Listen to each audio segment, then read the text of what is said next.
Ya, kita lanjutkan dialog. Kita juga sudah bergabung bersama dengan Mas Aryo Seno Bagaskoro dan juga Bang Zaki ya, juga sudah melalui Zoom, sudah tersambung melalui kita. Lagi masih proses. Dipersiapkan. Oke, tadi ada pertanyaan gantung dulu ke Kang Zainul untuk sebelum kita nanti ke Mas Seno ya. Kang Zainul, ini sebenarnya dari majunya Mbak Lulu ini dikatakan bahwa menguntungkan pasangan Tri Risma hari ini karena memecah suara dari Hovifah Indar Parawansa. Kang Zainul. Saya kira itu tidak beralasan ya tuduhan itu, karena kita ini PKB di Jawa Timur pemenang pemilu. Karena kita pemenang pemilu tentu kita ingin pemenang di Pilgub juga. Jadi itu menurut saya tidak tepat kalau dikatakan Mbak Lulu ini dimasukkan untuk memecah suaranya Bu Hovifah. Tidak. Kenapa? Karena Mbak Lulu sendiri punya rekam jejak di Jawa Tengah. Beliau memecahkan telur PKB di basisnya PDIP, basisnya Mas Seno ini. Jadi nggak ada alasan kita untuk kemudian memberikan ruang gitu ya kepada Bu Risma untuk bisa memenangkan Pilgub dengan cara memecah suaranya Bu Hovifah. Sama sekali tidak. Justru pasangan kita Mbak Lulu dan Mas Lukman ini adalah yang akan memenangkan di Pilgub Jawa Timur gitu. Jadi saya kira itu clear ya di Benaru dan juga strategi kita. Nah, udah disenggol langsung, Mas Seno. Justru bahkan sebaliknya nih, justru bisa saya Tri Risma hari ini kalah oleh pasangan Lulu dan Lukmanul Hakim. Ya boleh, memang harus optimis semuanya Mas ya. Artinya dalam kontestasi pilkada ya semuanya harus optimis menang. Nah, dalam konteks kami juga punya alasan kenapa kami yakin optimis menang. Di saat Bu Risma beberapa waktu yang lalu sebelum dideklarasikan saja, survei Litbang Kompas terakhir, itu suara elektabilitas Bu Risma sudah di angka belasan persen menuju ke 20%. Artinya apa? Ini Pilgub sangat kompetitif di Jawa Timur. Masyarakat Jatim ternyata sangat terbuka terhadap opsi-opsi evaluasi terhadap pemerintahan yang sudah ada saat ini, dan kemungkinan akan adanya opsi-opsi calon-calon baru dapat ikut serta dalam kontestasi. Buat kami ini menunjukkan bahwa ada kemungkinan perbedaan ruang demokratis yang menarik di Jawa Timur. Apalagi hari ini 3 Sri Kandi ini dimungkinkan untuk berkontestasi pasca putusan MK yang kemarin sangat kental dengan isu demokrasi. Jadi buat kami suatu hal yang baik. Nah, kenapa kami mempersiapkan tokoh yang buat kami nggak kaleng-kaleng ya? Ini seorang menteri sosial yang sampai mundur dari jabatannya, lalu 2 kali pernah menjadi wali kota Surabaya dengan prestasi yang demikian gemilang. Karena kami merasa bahwa Jawa Timur ini di waktu yang akan datang, ini dalam waktu yang cukup singkat, akan segera menjadi fokus ekonomi konsentrasi baru. Kenapa begitu? Karena IKN akan dipindah. Artinya ibu kota negara akan pindah ke Pulau Kalimantan, yang mana ekonomi kita akan bergeser ke timur. Nah, Jawa Timur di sini akan menjadi hub baru dengan menyambungkan ekonomi dari Indonesia Tengah ke Indonesia Indonesia Timur. Nah, ini memainkan peranan penting. Butuh tokoh yang punya reputasi internasional yang nggak kaleng-kaleng. Nah, Bu Risma ini nggak main-main. Waktu di wali kota Surabaya berkali-kali dapat penghargaan internasional. Buat kami ini tokoh yang sangat kompetitif. Mas Seno, PDI Perjuangan memang banyak sekali suaranya di Surabaya Raya. Tapi bagaimana dengan di Tapal Kuda yang didominasi dengan NU dan PKB? Ya, hari ini kan pakem sosiologis yang kita pahami memang ada pakem nasionalis religius. Dan di Jawa Timur kita dari tahun ke tahun, dari masa ke masa menghargai pakem tersebut. Maka dari itu dipilihlah tokoh Gus Hans menjadi wakil dari Bu Risma. Yang kita tahu Gus Hans ini adalah seorang santri yang kuat di Jombang, besar di Darul Ulum. Keluarga besarnya adalah pengasuh pondok pesantren Darul Ulum Jombang, dan punya jaringan yang baik ke kiai-kiai kultural di kampung-kampung. Jadi memang bukan kiai NU struktural atau kiai besar gitu ya, tapi kiai-kiai kampung yang memang ini jaringannya di mana-mana, kecil tapi di mana-mana, menyebar kemana-mana. Sehingga kami yakin bahwa pasangan ini dapat merepresentasikan dynamic duo, kepemimpinan Dwi Tunggal, antara kepemimpinan perempuan yang firm, yang itu kuat, yang itu punya rekam jejak teknis birokratis panjang, dengan kepemimpinan kaum santri yang usianya masih muda ini, Gus Hans gitu. Jadi kami yakin bahwa pilkada bukan hanya persoalan mesin elektoral atau endorsement politik dari tokoh saja, tapi juga soal ketokohan dari siapa calon yang kita usung. Nah, ketokohan Bu Risma saya rasa paten di Jawa Timur.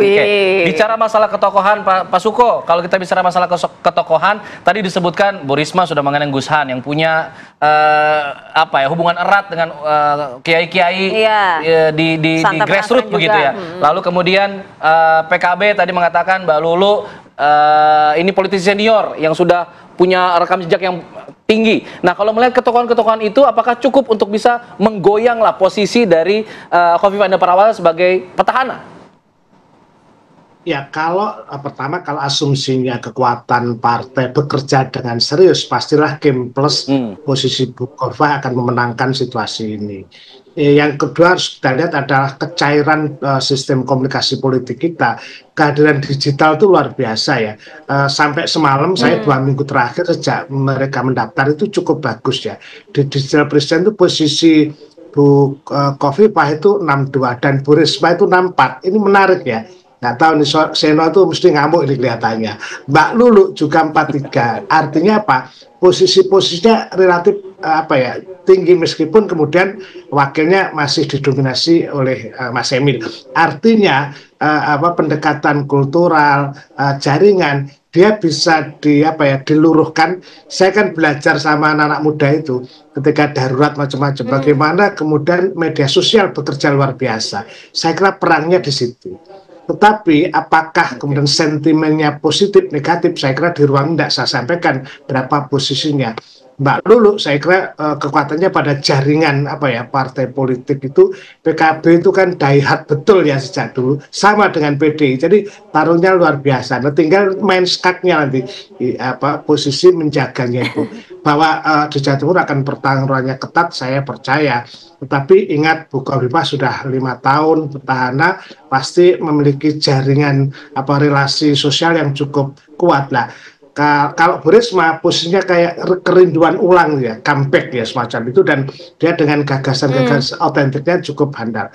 Mbak Lulu juga gitu sebetulnya, ketika di Dewan itu kan semua punya televisi, punya medsos itu kan tampil sekali betul. Jadi ini memang saya kira peluangnya nah, kalau menurut saya yang menjadi penting adalah pertarungan dia media sosial, tinggal kuatnya di mana. Nah, ini kan juga butuh Tetapi saya meyakini bahwa kekuatan bekerjanya partai politik pasti akan menentukan. Kemudian yang ketiga adalah posisi ini kan bersamaan dengan pilihan bupati dan wali kota.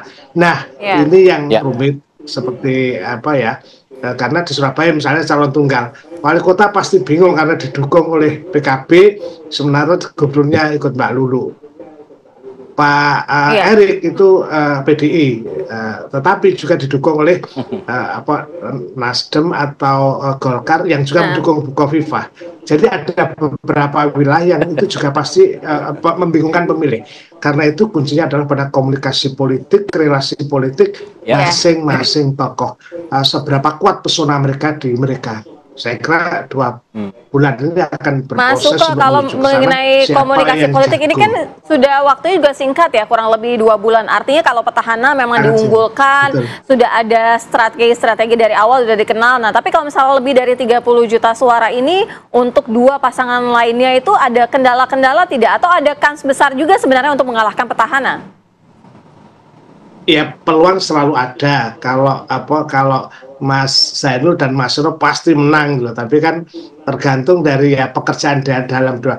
Memang tidak cukup mudah jaringan itu dibongkar. Tetapi saya baru mencoba eksperimen apakah kehadiran medsos itu benar-benar membuka. Kalau ada konflik yang kuat, biasanya dia akan kuat sekali. Nanti tinggal games isunya yang muncul itu apa yang harus dikelola oleh masing-masing kandidat. Tetapi kalau lihat kajian Digital Presiden, memang ya ini masing-masing masih berkemungkinan. Jadi posisi Bu Khofifah, Bu Risma itu angkanya relatif sama, Mbak Lulu di bawahnya, karena Mbak Lulu juga diuntungkan oleh kehadiran secara nasional itu. Kalau rujukannya misalnya semua orang melek internet. Oke, saya ingin ke Kang Zainul. Kang Zainul, kalau kita bicara masalah suara Nahdliyin, karena kita judulnya berebut suara Nahdliyin dan juga Marhaen nih. Nah, kalau menurut hasil survei terakhir, katakanlah dari Litbang Kompas ya, dari 31 juta pemilih, setengahnya itu separuhnya itu 50,6% itu suara NU, suara NU. Tapi mereka katanya sudah belum tahu kemana arah pilihan mereka. Separuhnya lagi 27,3% mendapatkan dukungan untuk mendukung Khofifah. 14,5% mendukung Risma. Nah, yang mendukung Lulu di sini belum terbaca secara signifikan begitu. Bagaimana Anda menanggapinya? Ya, itu nanti akan ditentukan melalui mesin politik ya, Bang Alfat ya. Mesin politik kita Ya. akan jalan secara masif dan juga secara terstruktur. Nanti kita punya, misalnya tadi saya sebutkan, kita punya 320 lebih anggota DPRD PKB se-Jawa Timur. Nanti akan berjalan dengan maksimal, ditopang dengan figur-figur dari jaringan pesantren, para kiai, gus, dan juga para bunyai yang kita punya selama ini sebagai penopang utama dari elektoral PKB. Di Tapal Kuda kita sangat kuat, Oke. ya, sangat kuat. Kita Oke. punya jaringan para bunyai dan juga para kiai dan gus yang selama ini sudah terjalin dengan sangat erat, dan hari ini satu barisan ya, satu kekuatan menyatu di Mbak Lulu dan juga Mas Lukman di Situbondo, di Banyuwangi, dan juga di Probolinggo. Kita cukup kuat jaringan kiai-kiai kita dan juga pesantren kita yang akan menopang elektoral dari Mbak Lulu dan juga Mas Lukman. Jadi kalau sekarang misalnya belum muncul di survei karena memang istilahnya mesin politik kita baru akan jalan dalam waktu beberapa minggu ke depan ini, dan kalau sudah berjalan mesin itu secara masif, saya yakin dan optimis pasangan Mbak Lulu dan Mas Lukman akan bisa merangkak untuk bisa mengejar ketertinggalan dari survei yang sekarang sudah disampaikan ke publik ya. Saya optimis soal itu. Oke. Ya, bicara masalah mesin politik, tentu Iya. PDIP mesin Nah. politiknya tidak diragukan lah. Kita Iya. bisa acukan jempol untuk PDIP, apalagi di Jawa Timur. Nah, kalau untuk PDIP sendiri, memang fokusnya ini untuk kemarahannya sendiri, atau memang ada fokus-fokus tertutup mengambil suara Nahdliyin secara signifikan? Ya. Tapi dijawab saja. Oh, gitu. Tahan dulu. Kami kembali saat lagi di sini di Apa Kabar Indonesia Pagi.